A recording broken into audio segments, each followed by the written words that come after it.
बिस्मिल्लाहिर्रहमानिर्रहीम।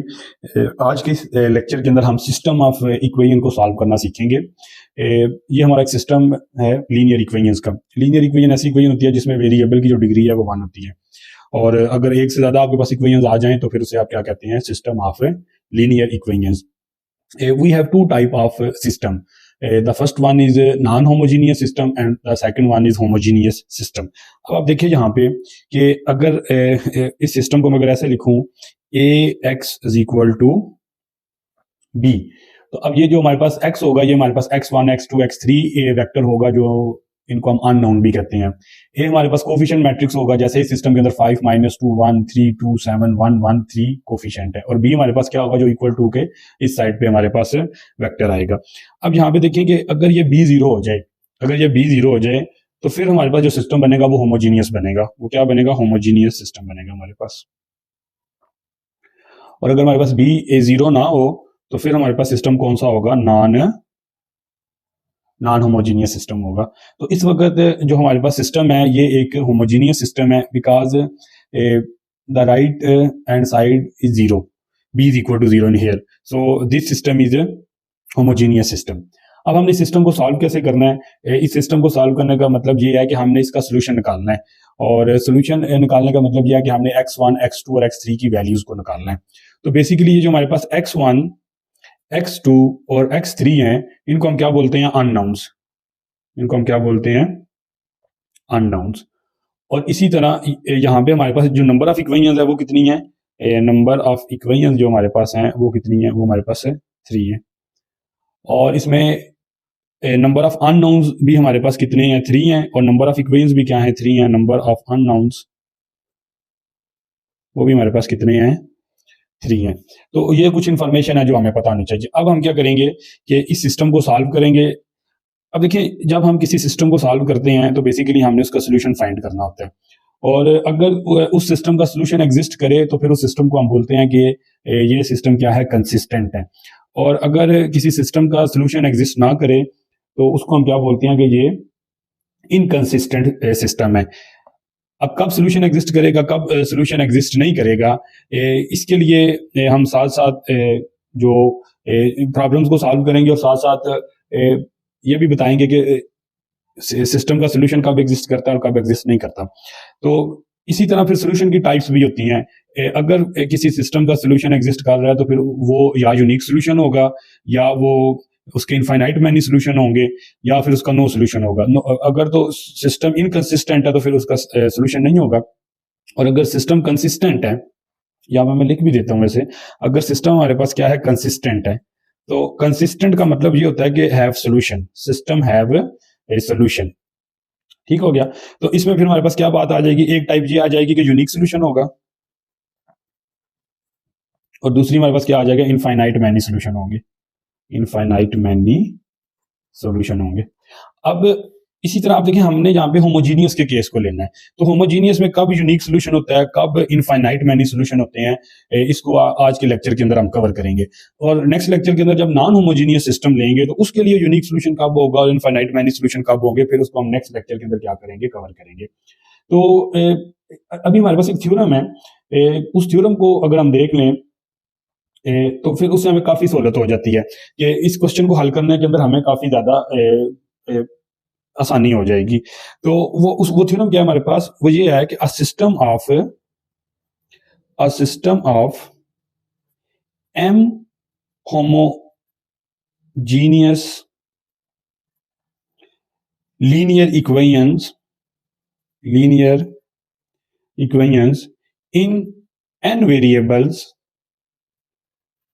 in n variables has a non-trivial solution if rank of a less than n।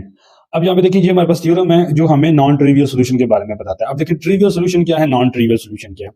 Solution का basically मतलब यही होता है कि x1 x2 और x3 की ऐसी वैल्यूज जो इसके अंदर पुट करें तो ये दोनों साइड्स क्या हो जाएं, सेटिस्फाई हो जाएं।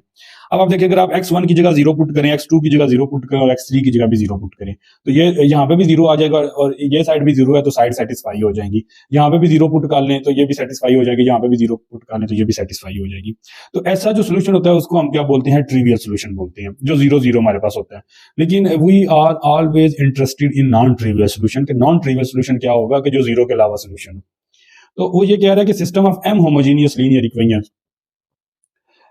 in n variables has a non-trivial solution if rank of a less than n। अब देखिए रैंक ऑफ a हम कैसे निकालेंगे, इसकी एचेलॉन फॉर्म बनाएंगे, फिर देखेंगे रैंक क्या है और n क्या है हमारे पास है, n हमारे पास नंबर ऑफ वेरिएबल्स हैं। तो इस केस में जो नंबर ऑफ वेरिएबल्स हैं वो हमारे पास क्या है, 3 है। जो नंबर ऑफ अननोन्स है उसी को हम क्या बोलते हैं, n। तो इस केस के अंदर हमारे पास n क्या आ जाएगा, 3 आ जाएगा।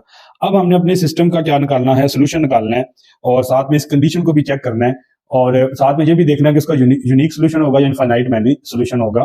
तो ये सारी चीजें भी हम करेंगे। तो आपने पहला स्टेप क्या करना है कि आपने सिस्टम को मैट्रिक्स फॉर्म में लिख लेना है। तो आपने सिस्टम को मैट्रिक्स फॉर्म में लिखें या इसका मैट्रिक्स बनाएं तो वो हमारे पास क्या आ जाएगा, वो हमारे पास आ जाएगा, या फिर आप कोफिशिएंट मैट्रिक्स बना लें, वो हमारे पास आ जाएगा a इज इक्वल टू जी। अब देख लें आपके पास कोफिशिएंट्स क्या हैं, 5 -2 1 3 2 7 1 1 3।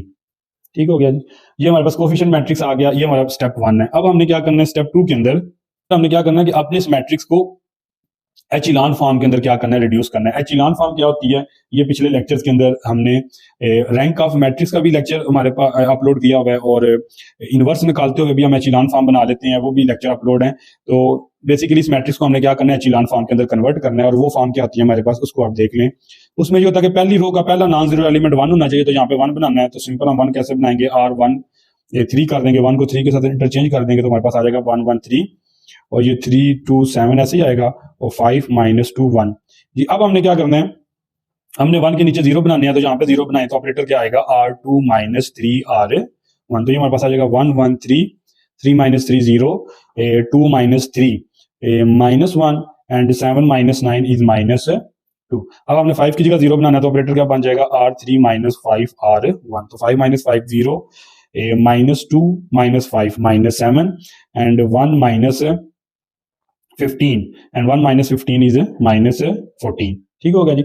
तो अब नेक्स्ट स्टेप क्या होगा, 0 0 बना लिया। अब सेकंड रो का जो पहला नॉन जीरो एलिमेंट है इसको हमने क्या बनाना है, इसको हमने 1 बनाना है। तो यहाँ पे -1 की जगह 1 बनाना है हमने, तो क्या करेंगे, अब सिंपल माइनस के साथ क्या कर देंगे, R2 को मल्टीप्लाई कर देंगे, जो क्या बनेगा 1 1 3 0 1 2 0 7 -14।